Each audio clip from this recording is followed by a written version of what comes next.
I'm Rod Serling. You're listening to the Zero Hour. Rest your eyes.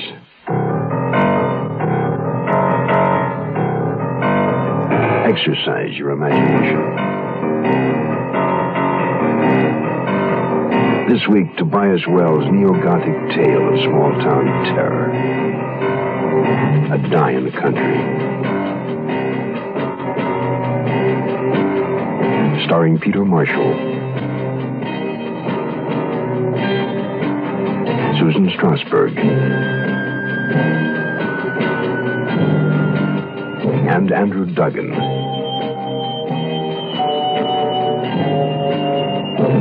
In Elliot Lewis's production of The Zero Hour.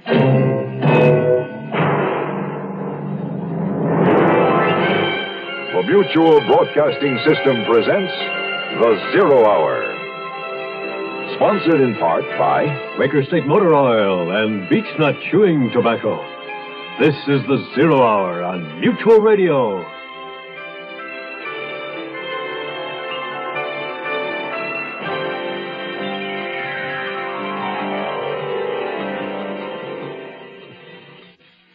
It's never easy to pick up and move to a new community.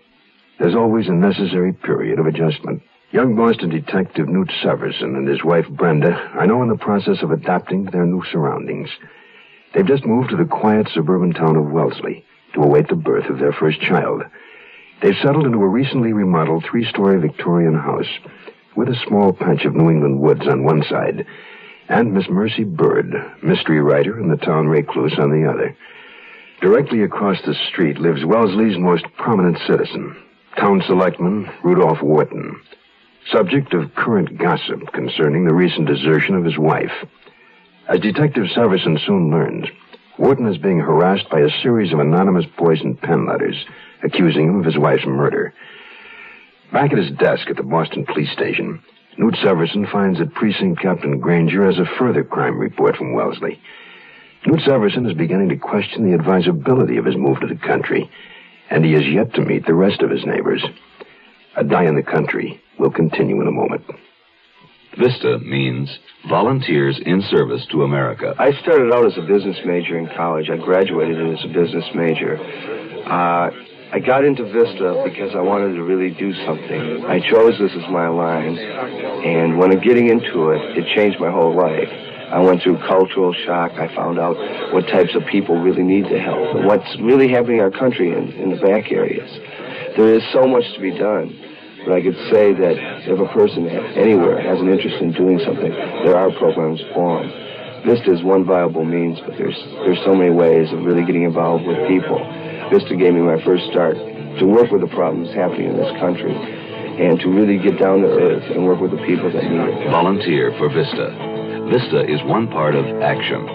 Action is doing something. There is something you can do. Get into action.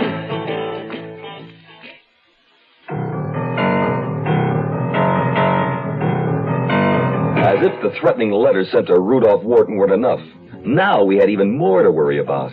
Obscene phone calls, a whole rash of them. Seems that some kook got hold of a Wellesley phone book. The calls are occurring systematically to nearly every house in your town. Every house? And the caller seems to be working right through the book. Sometimes from the front of it, sometimes from the back. What ploy does he use? Well, he claims he's a doctor doing a survey. His research, he says, calls for answers to a number of questions. And he starts off nice enough. Pretty soon he's into the interviewee's sex life. Now, you know how it goes from there. Some of the ladies in your town are pretty upset. I can imagine. But why did Torrance call you? What's the Boston connection? Well, they've been tracing the calls when they could, but the caller he's been jumping all over the place. Once they thought they had him. Months ago, when the calls first started, a series of them were traced to one Wellesley number. Turned out to be a family on an extended vacation. And the nut, whoever he is, had made an entry through a cellar window. Never stole anything, he just used the phone. They stake out the place? Yeah, sure. But of course, by then, the guy had found himself another Michi. After that, he used pay booze mostly. Once, even the telephone in the high school principal's office. And you don't know how he managed that. Don't tell me he's operating all the way out of Boston. Well, the latest calls have been traced to of all places, a phone booth at the aquarium here. This one sounds like a real weirdo. Aren't they all? Torrance wants us to stake it out, and since you have a personal interest in the town, I thought you'd be the man to do it. Has he established any time pattern? Now, they call it their phones at night or on the weekend. Only those hours when most women are home alone. That figures. Any voice description?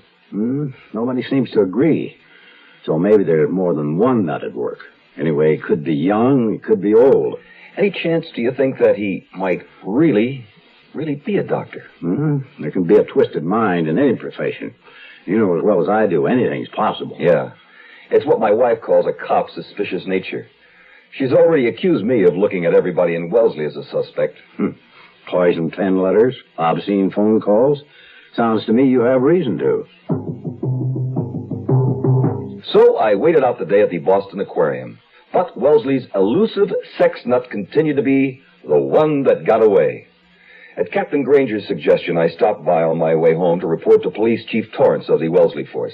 Yeah, well, I'm sorry that you got sent on a wild goose chase, Everson. Today he called from a pay booth in Dedham. You got a quick trace on him? No, he's aware we're putting traces on him. This time he simply announced to his victim where he was calling from. Then he told me he alerted you to the crank letters being received by Rudolph Wharton. Yeah, he asked me to keep an eye out since Wharton lives right across the street from us. All right, we'd appreciate that. There isn't any doubt about that letter you received from Mrs. Wharton confirming her whereabouts, is there? I mean, no suspicion of forgery or anything. Good God, man. Wharton is one of our selectmen, remember? Oh, all right, I'm a cop. I know better, so I placed a person-to-person call to her that I paid for myself. Didn't want it to show up on the department phone bills. Our selectmen have to approve all monthly vouchers. So you actually talked to her then? Now, she talked to me is more like it. Told me off for wasting my time tracking her down when I should be tracking down the people sending the letters. I'd like to have a copy of whatever record you have of the calls, and also photostats of the Wharton letters. Oh, you can get both of those from the clerk on your way out. Hey, now, I guess I'd better be getting home to my wife. Well, let's hope our women don't get the idea that there's some kind of fiend loose on our streets. But in point of fact, there is.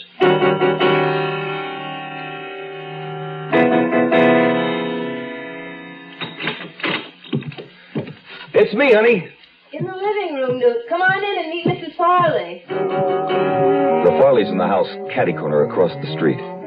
I remembered Mrs. Parsons' rundown on them. Congenial couple with the two potential teenage delinquents. I walked in and saw a faded blonde in a red pantsuit sitting across the coffee table from Brenda. Gloria Farley, my husband, Newt. Pleased to meet you. I was just apologizing to your wife for not having come over sooner. I keep rather busy running a house with 2 children and holding down a job as well. I can understand that. I can't imagine it. Just the thought of a house with 1 baby and it scares me. In particular, I came to invite you and your wife to a party this Saturday evening. Our house. You'll meet my husband and a few friends. Oh, that sounds nice. It'll be our first evening out in Wellesley. Oh, then I'm glad I thought of it. Late but sincere, that's me. Thanks for asking us. It's just what we need, really. Good. It's nice to have new neighbors, especially compatible ones. After Gloria Farley had left while Brenda put the finishing touches on a meatloaf dinner, I was going to get busy on that homework I'd asked Chief Torrance for. But instead it seemed Mine Hair was late for his dinner, and Brenda asked me to go make sure he wasn't out squirrel hunting again. Here, kitty, kitty, kitty. Come on, Mine Hair. Hey, where are you, cat? If you're looking for your cat, I think I may have him. Is this one yours? He is. I didn't think he'd cross the street. My name's Severson. You're Mr. Wharton. Yes. And it's my fault. I like cats, and he's a beautiful animal. I lured him over. He's not used to all this freedom. We've been apartment dwellers in Boston. You're a detective, I understand. That's right. Well, our crime here is of the minor variety as a rule, and not much of it at that. That suits me. I get enough of it on the job. Care to come in for a drink? Oh, thanks, but I think my dinner's on the table. I'll have to take a rain check, if I may. Of course. Wharton gave Mine Hair one final stroke and handed him to me. And as he did, I was struck by a curious resemblance. There was a look about their eyes that seemed the same, his and the cat's. I said goodnight and walked back across the street, running my hand thoughtfully across Mine Hair's glossy fur. I found myself wondering which look it had been, that of our formerly docile house cat or the killer it had become. We're take a lot of trips this season to places that you may have seen before. To stores. To school. Out to the swimming pool. To the dentist, to the market, we will take our car and park it. We're still taking a lot of car trips these days, but these days, most of them are short trips. Unfortunately, short trips are tough on your car because it never gets the chance to really warm up enough to eliminate harmful deposits, things like rust, grit, and acid. They build up, and before you know it, they start doing lasting damage to your engine. Short trips call for the high-quality protection of Quaker State Motor Oil. Quaker State is refined from 100% pure Pennsylvania-grade crude oil, the world's choicest. Then it's fortified to protect your engine against deposits and keep your car running young. Now that you're taking more short trips than ever, it's nice to know you can find Quaker State more places than ever. Quaker State, your car, to keep it running young. We'll return to our story in a moment. Even if someone served them a slice of beef, they couldn't bite into it. Their teeth are too weak. I'm not talking about some people over in Africa or Asia. I'm talking about Americans. American children. It's tragic how many thousands of them are in this country whose teeth will literally rot in their mouths because they'll never receive basic dental care. They may not even own a toothbrush. What hurts is that it takes so very little for any one of us to help them. The same dollar, for instance, that buys you 2 packs of cigarettes can buy 3 American children the first toothbrushes they've ever owned. I'm Cliff Robertson. Won't you give up some cigarettes so some American children can have their first toothbrush? Send your dollar to Americans for Children's Relief, Box 5050, Stamford, Connecticut. Box 5050, Stamford, Connecticut. $1. And, of course, if you can afford more, give more.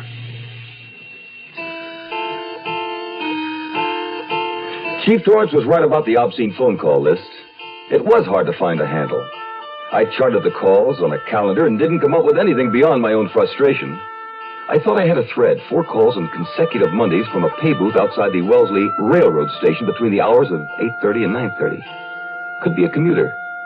But then the pay booth number dropped from the list and was never used again. Sometimes he called 4 or 5 days in a row, and another time a week went by without a complaint.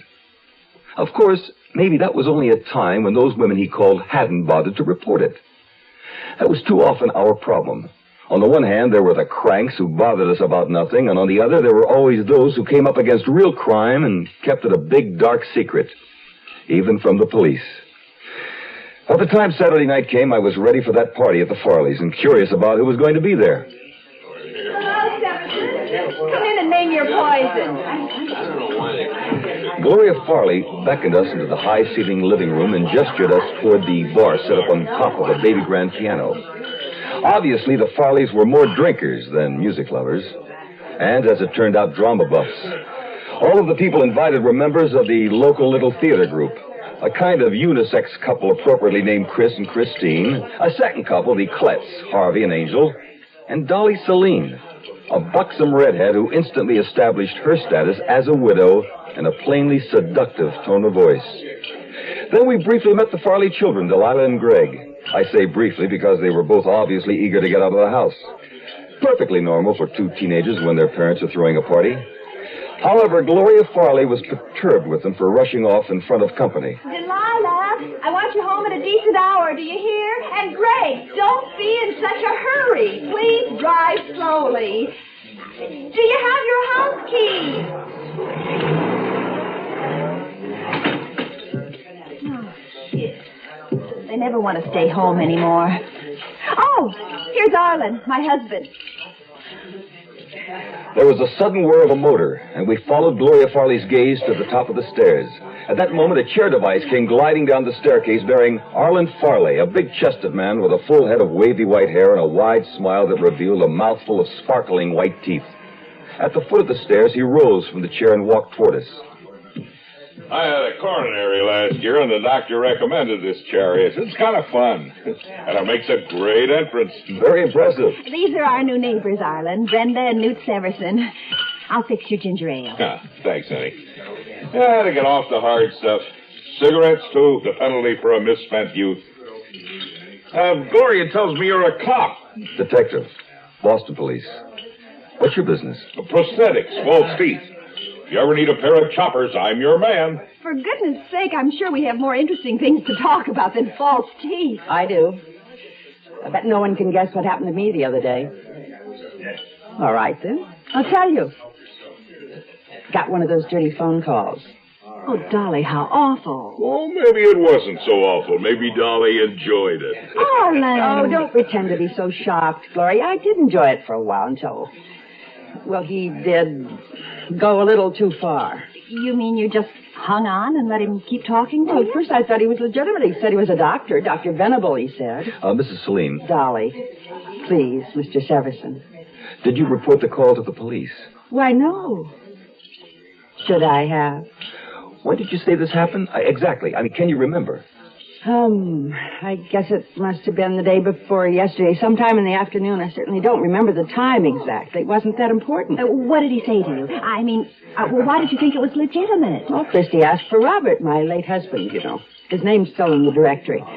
And then he explained he was interviewing married women or women who've been married for a survey.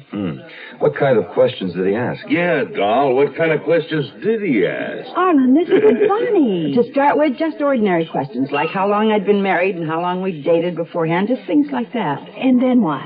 Then he began asking some very personal things.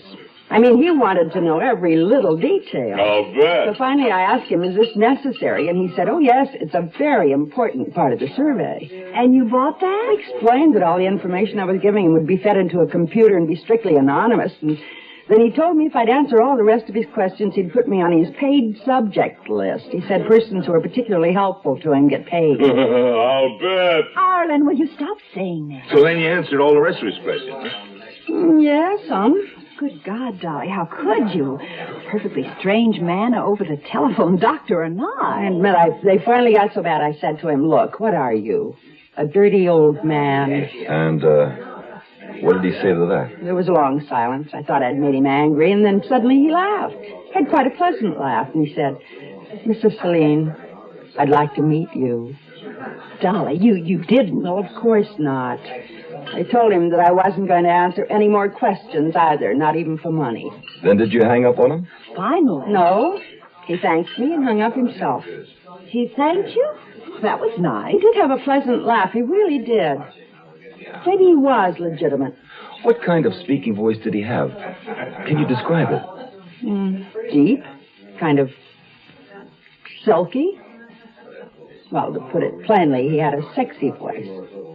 It's the only way to describe it. Dolly. I think, Mrs. Celine, you'd better tell all of this to the police. Mr. Severson, Newt, you're a policeman, aren't you? And I've just told it all to you.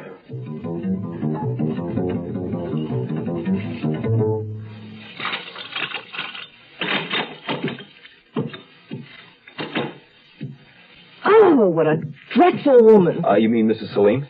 Just call me Dolly, you big, handsome policeman. Hey, you weren't jealous, were you? Oh, jealous of her?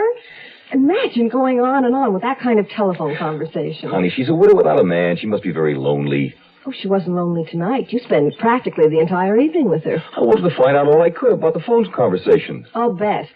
Come on, Brenda. What's gotten into you? You never act like this. Well, I've never had reason to before. Of course, I suppose I really shouldn't blame you. It can't be very exciting going to bed every night with an old sack of potatoes. Aha, so that's it. Oh, darling, I don't care how pregnant you get. You'll always look better to me than any voluptuous redhead. Newt. And you don't have to worry about Dolly Celine. She isn't my type, first of all, and I promise you I won't ever see or talk to her again.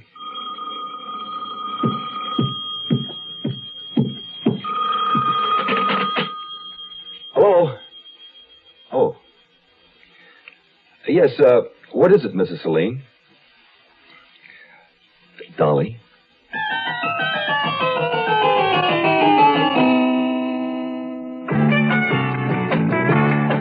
You know a man's world is small and getting smaller every day, but there are certain things you still do. Still say what you think, you still pay for the drinks, and beach nuts the tobacco you chew. Weird ideas taking hold, kids won't do what they're told. Who knows what this whole world's coming to? but you keep your face to the wind. You don't quit on a friend, and beechnut's the tobacco you chew. Seems like a man's world just isn't the same anymore, but some things you can still trust, like beechnut chewing tobacco. Beechnut just keeps on getting better. Beechnut's a lot moister these days, with more taste, less stems. Today's beechnut, fresher, longer-lasting flavor. You ought to try it. Girls in bars, girls in pants, a man just don't stand a chance, but there's still ways to show 'em who's who. You treat your dogs with respect, you keep your traps oiled and checked, and beechnut's the tobacco you chew.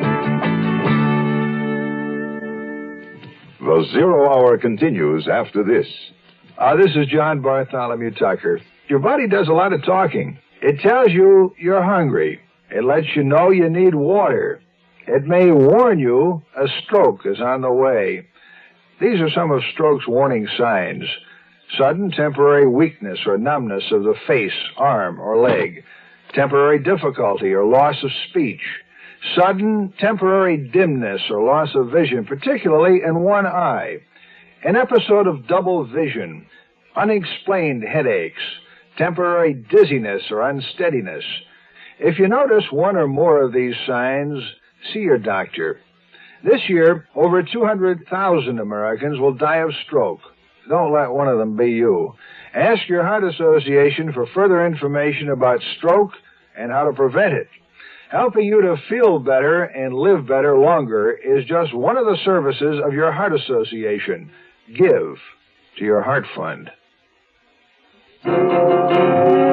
It turned out all Dolly Celine wanted was more attention. The woman was lonely. Perfect prey for a telephone nut. She was also more frightened about the call than she acted at the party. She knew she had done a foolish thing, so again I referred her to the Wellesley Police Department, said a polite goodnight, and hung up. My attention at the moment was in full demand upstairs in my own bedroom. The next week or so passed more or less serenely at home, while my job provided all the excitement I wanted, and sometimes more than I asked for.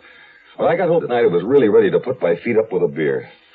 But I didn't mind at all when I found company in the kitchen. It was Mercy Bird, and we hadn't seen much of her lately. Busy on a book, that's why. Nobody sees me when I'm writing. How's your cat, by the way? I've had to let Algernon shift for himself lately, so I hope he hasn't been giving Mine Hair a problem. Mine Hair's taken to spending a lot of time across the street. It seems Rudolph Wharton is a cat lover. You still don't like the man, I take it.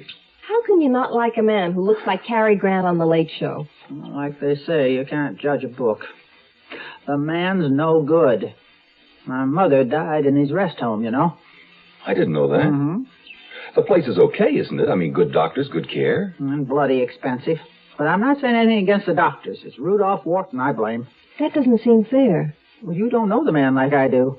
You don't know what he did to his wife. What do you mean?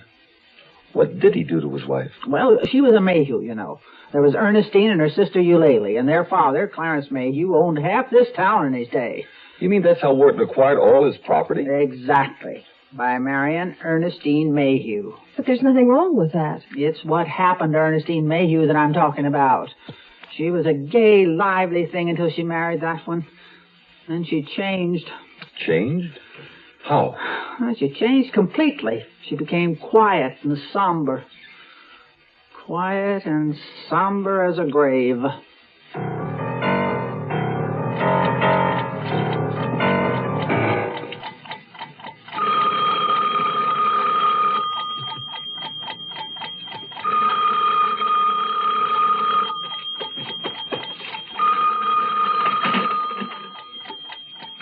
Oh? Newt, this is Dolly Celine. Dolly, what? I'm frightened. I'm all alone here, and there's something wrong. Somebody's outside the house. I just know it. Well, why don't you call the police? They won't believe me. I'm afraid they think I'm something of a pest. Please, Newt, you're only a few blocks away. I wouldn't call in the middle of the night if I weren't scared stiff. Will you come over? All right. Oh, thank you, Newt. I feel safer already. Whatever you do, if there's someone there, don't let him in. I won't unless he's you. Please, Newt, hurry.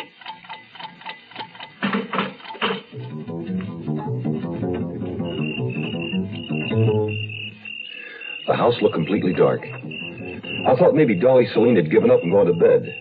But then I spied the shades of a colored TV, ghosts moving in a box through the living room window. I got out of my car and moved slowly up the walk, keeping a careful eye on the surrounding shrubbery.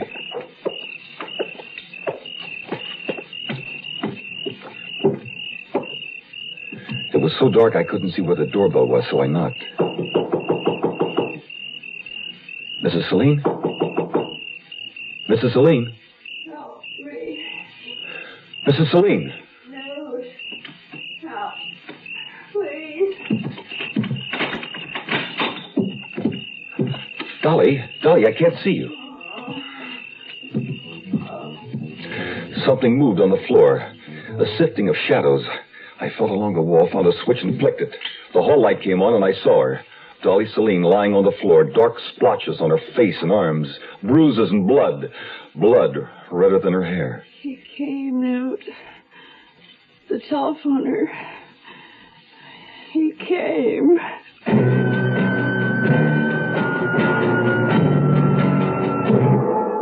You are listening to Mutual's presentation of The Zero Hour. This is Gene King for your Better Business Bureau. If you're planning a vacation by air, you know it's a good money-saving idea to check with the airlines to see if you qualify for a special fare. You may be able to save yourself a sizable sum of money, but remember, you must comply exactly with the conditions or you'll be asked to pay the regular rate. Now, most airlines, for example, offer 2 youth fare plans. The cheapest is Youth Fare Standby. In this, you'll be the last of the passengers called and may not get on the flight. And Youth Fare Reserve, however, guarantees you a seat on a reserved flight, but it'll cost you more. Discount fares are also offered on long-distance travel, but remember there are conditions. For example, you may have to make reservations 2 weeks in advance, and for some, 3 months in advance. You must travel midweek only and return after 7 to 9 days. And no holiday or peak period traveling on this plan. A consumer tip from your Better Business Bureau. Young guy may be, but still I'm a man. Just turned 18 and I'll do what I can to find me a place where I can be me. Get ready for life, be free as the sea. Oh, where do I go from here? Where do I go from here? What about the new Navy? You'll get your chance at success, learn an exciting job, and see the world. If you think you've got what it takes to make it in the new Navy, call toll-free 800-841-8000 or see your Navy recruiter. Be someone special in the new Navy. All over the world, there's so much to do. All of the sea, don't you even do? I know where I'm going from here.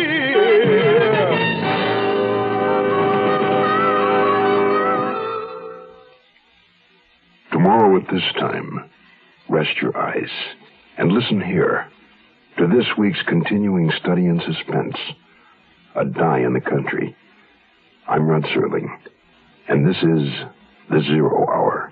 Today's episode brought to you in part by Quaker State Motor Oil and Beechnut Chewing Tobacco. This is The Zero Hour on Mutual Radio.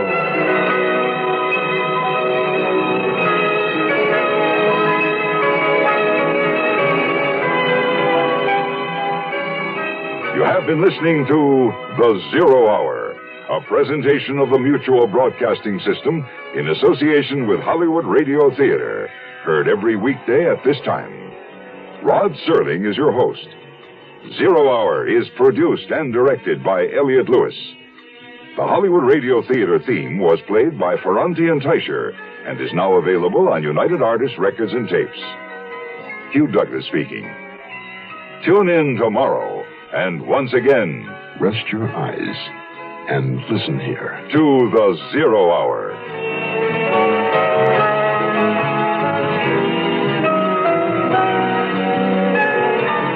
This is the Mutual Radio Network.